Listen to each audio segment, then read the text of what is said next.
Tudo bem com você? Graça e paz. Hoje eu vou continuar a minha meditação na primeira carta de João. Carta esta que ele escreveu para os cristãos ali da Ásia Menor, aquela região ali do lado direito, mais acima do Mediterrâneo. E especialmente para ali a cidade de Éfeso e outras cidades. O capítulo 2, ele vai tratar sobre a obediência, ele vai falar sobre a nossa obediência para com Deus. E ele começa assim: meus filhinhos, escrevo-lhes estas coisas para que vocês não pequem. Se porém alguém pecar, temos um intercessor junto ao Pai, Jesus Cristo, o justo. Ele é a propiciação pelos nossos pecados, e não somente pelos nossos pecados, mas também pelos pecados de todo mundo. Sabemos que o conhecemos se obedecemos os seus mandamentos. Aquele que diz, eu o conheço, mas não obedece os seus mandamentos, é mentiroso, e a verdade não está nele. Mas se alguém obedece a sua palavra, nele está verdadeiramente o amor de Deus está aperfeiçoado. Desta forma, sabemos que estamos nele. Aquele que afirma que permanece nele deve andar como ele andou. Então, o versículo 1 até o 6, ele vai falar basicamente sobre a obediência. Então primeiro ele olha, filhinhos, eu escrevo para vocês para que vocês não fiquem pecando. O pecado na vida do cristão não deve ser uma prática constante. Eu digo que o pecado na vida de um cristão que ama a Deus, que serve a Deus, que é dedicado a Deus, que conhece a Deus, que conhece ao Senhor Jesus, deve ser um acidente de percurso. É algo assim que não é corriqueiro, é um acidente. É algo que muitas vezes ele faz, mas que imediatamente ele chega à conclusão que, puxa, eu pequei contra o Senhor Jesus. Senhor, me perdoa. Por isso que eu falo assim, olha, filhinhos, escreva essas coisas para que vocês não pequem. O pecado nas suas vidas não deve ser uma prática constante. Deve ser um acidente de percurso. Mas olha, se por um acaso vocês pecarem, porque ainda em vocês habitam a natureza pecaminosa, a inclinação, essa natureza que foi herdada do nosso pai Adão, nos inclina a pecar. Se por um acaso você cedeu à tentação e pecou, lembre-se que vocês têm um intercessor junto ao Pai, e este é Jesus Cristo, o justo. Ele diz aqui que ele é a propiciação pelos nossos pecados. Propiciação aqui, propiciar é tornar propício, no sentido de fazer as pazes com Deus, no sentido de apaziguar a ira de Deus contra o pecado. Deus, ele fica irado contra aqueles que estão em pecado, porque estão transgredindo, estão atacando diretamente a sua santidade. Por isso, quando nós pecamos contra Deus, nós estamos magoando a Deus. E aqui no caso, ele fala da propiciação. Jesus, ele foi a propiciação, aquele que fez as pazes com Deus. Lá no Antigo Testamento, a tampa que cobria a Arca da Aliança, dentro da arca as duas tábuas de pedra, e nelas estavam escritas os 10 mandamentos. E nesta arca tinha uma tampa, a tampa chamava-se cafar.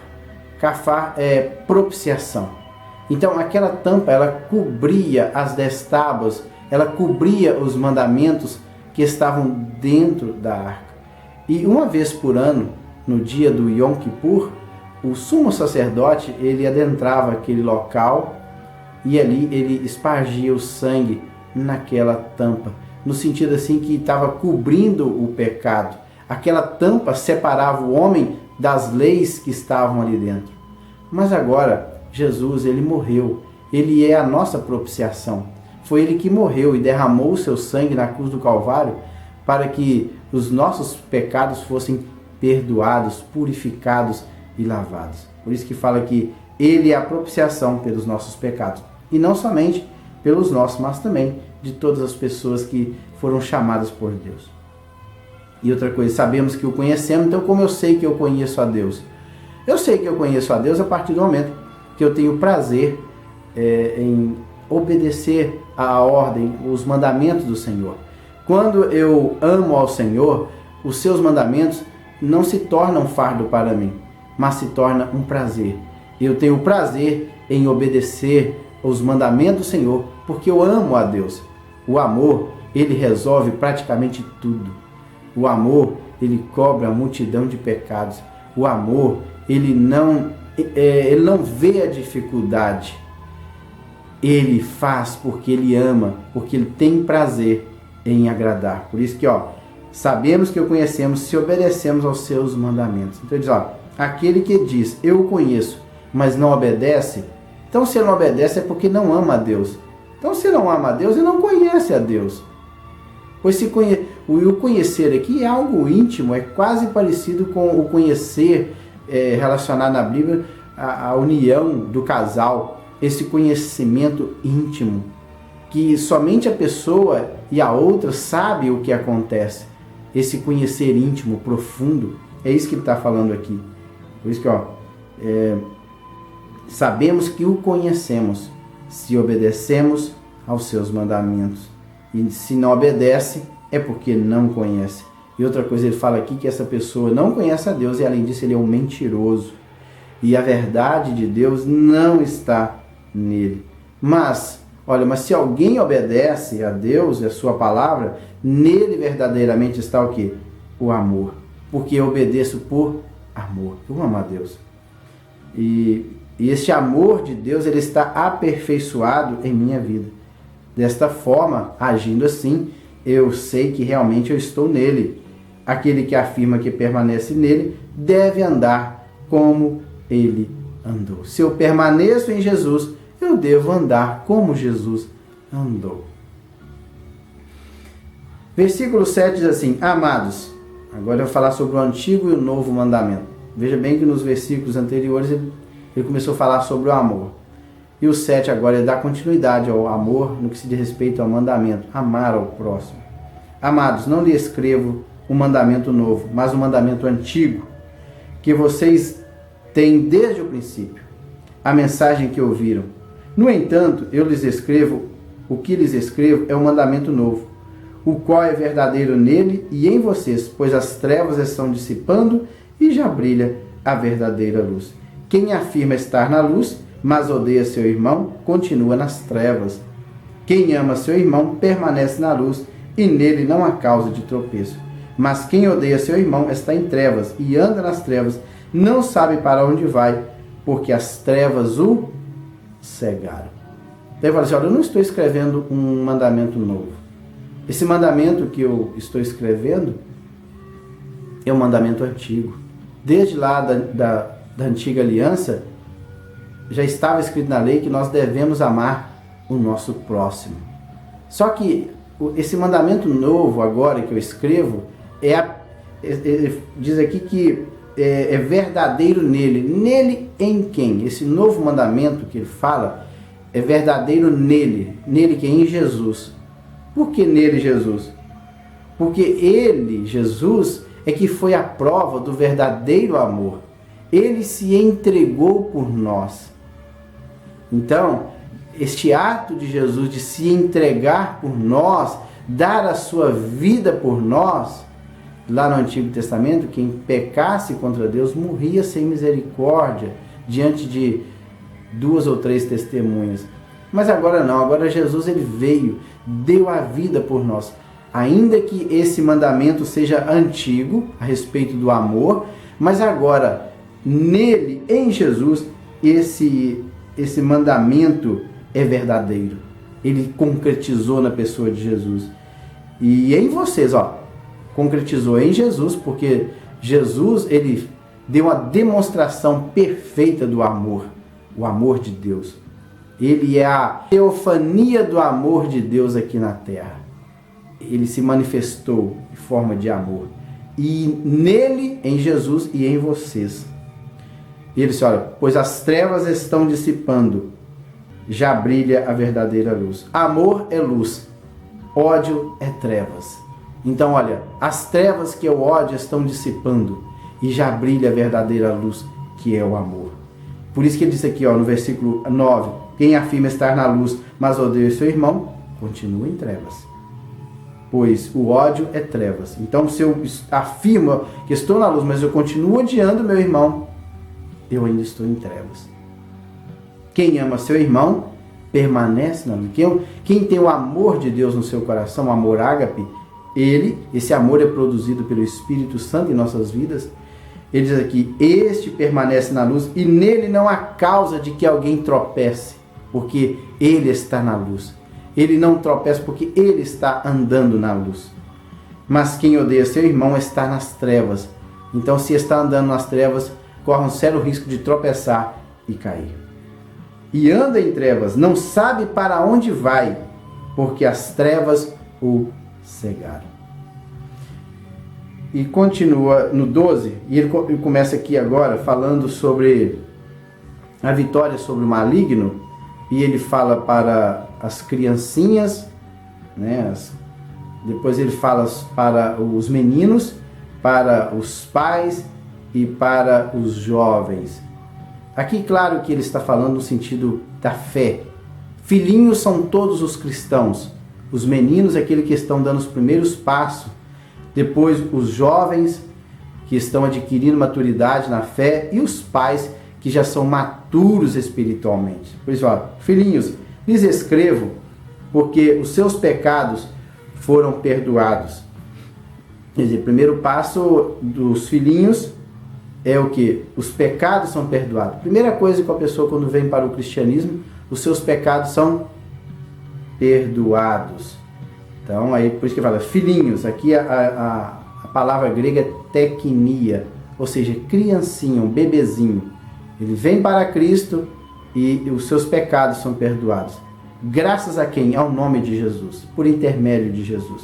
Depois ele fala, pais, eu lhes escrevo porque vocês já conhecem, porque vocês conhecem aquele que é desde o princípio. Então vocês já conhecem a Jesus, que é desde a eternidade. Agora ele direciona aos jovens, eu lhes escrevo porque vocês venceram o maligno. Os pais já têm o pleno conhecimento daquele que é desde o princípio, Jesus.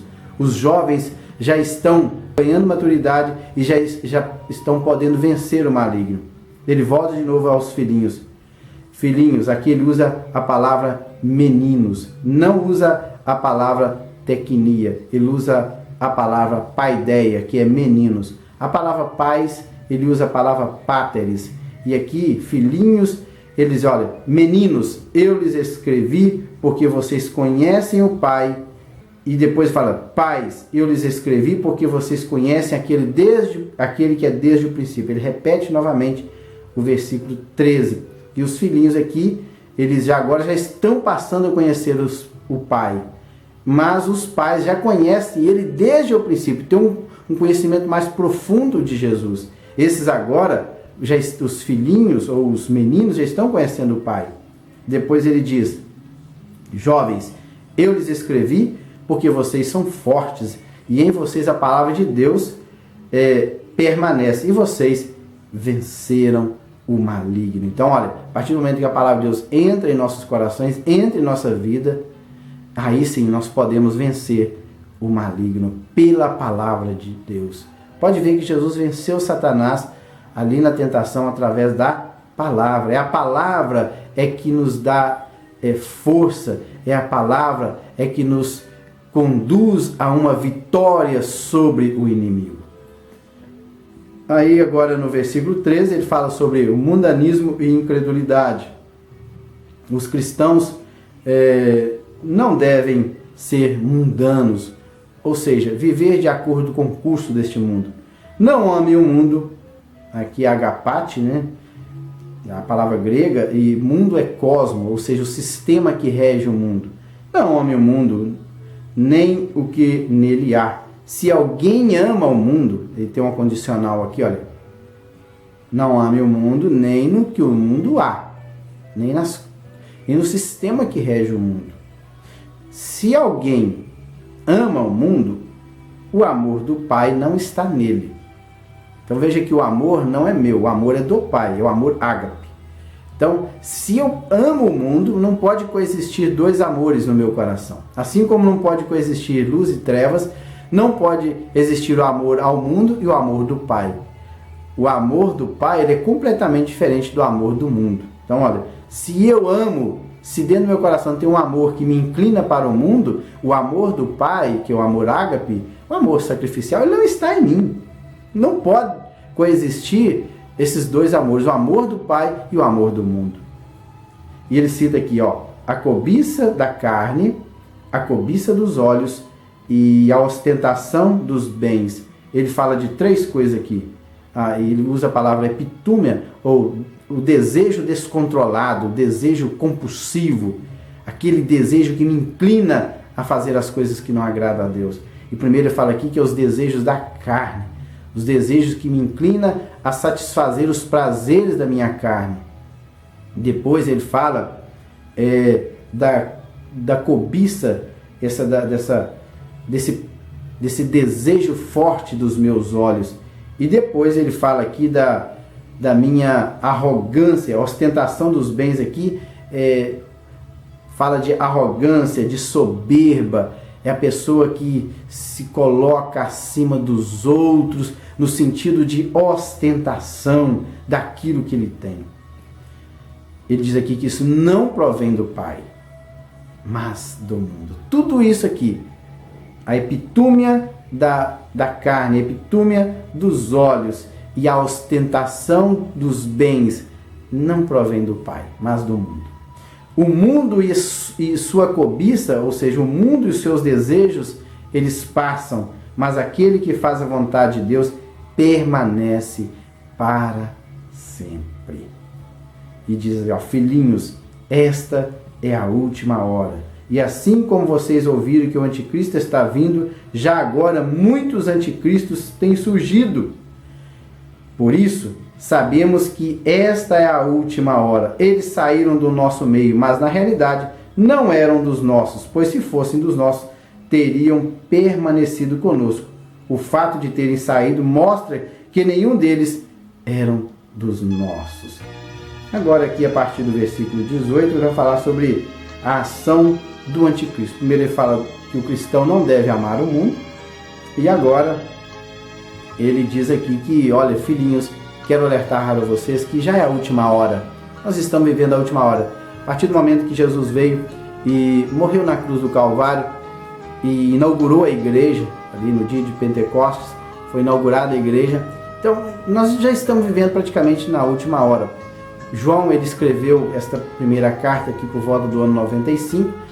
A igreja estava sofrendo ataques por parte dos gnósticos, os cristãos gnósticos, aquele que alcançaram o pleno conhecimento, vamos dizer assim.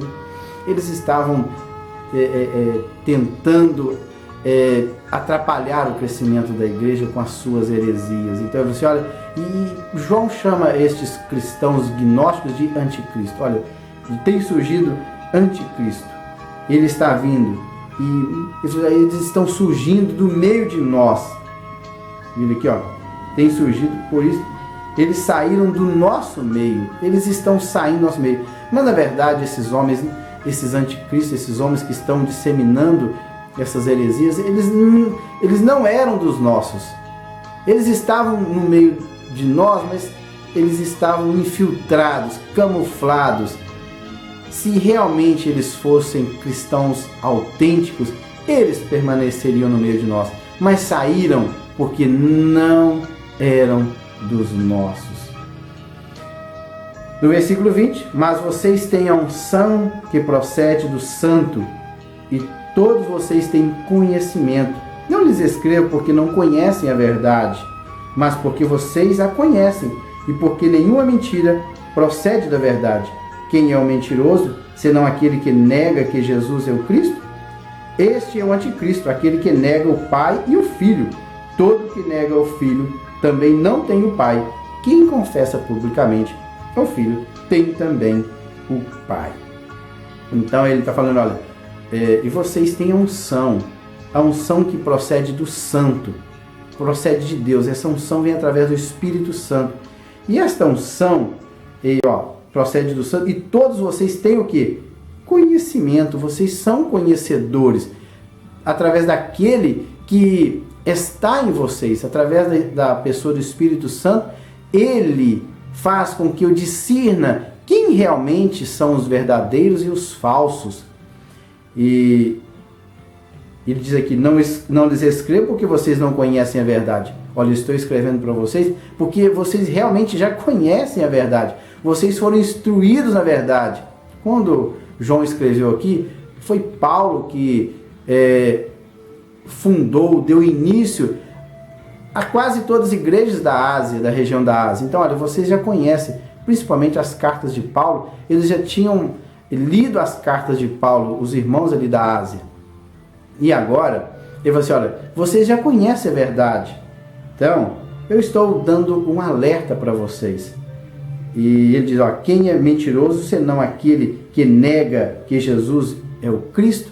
Porque os gnósticos, eles criam o seguinte, que Jesus jamais, como Deus, poderia habitar em um corpo de pecado. Eles consideravam o corpo como imundo, como pecador. Então eles não admitiam que Jesus ele tinha habitado neste corpo.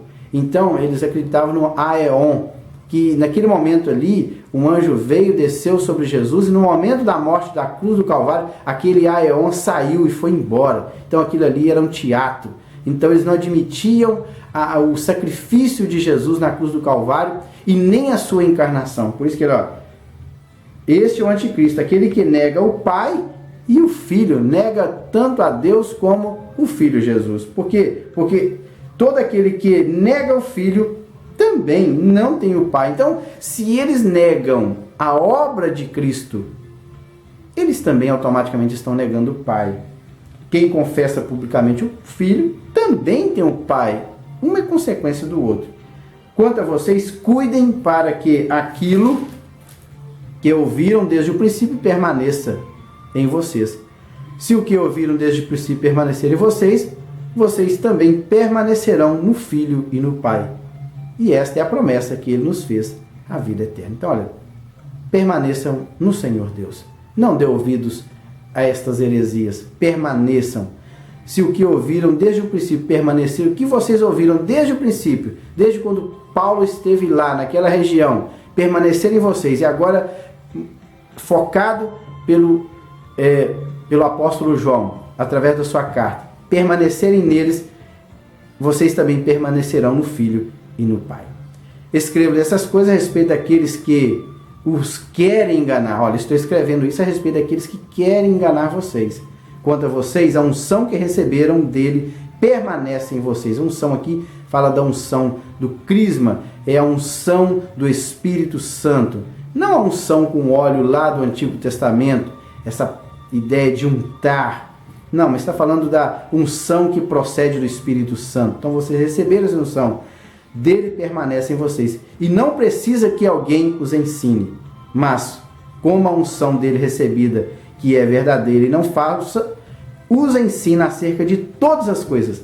Permaneça nele, como ele os ensinou. Filhinhos, agora permaneçam nele. Nele que é em Cristo, para que quando ele se manifestar, fala da sua parousia, da sua vinda, tenhamos confiança e não sejamos envergonhados diante dele na sua vinda. Então não dê ouvidos a esses falsos, a esses heréticos, dizendo que Jesus não veio em carne e que não morreu na cruz do Calvário, que aquilo ali tudo foi um holograma, uma peça de teatro. Não dê ouvidos a isso.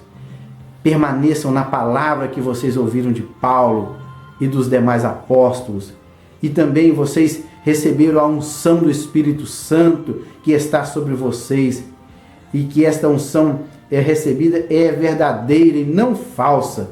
Permaneçam nele como ele os ensinou.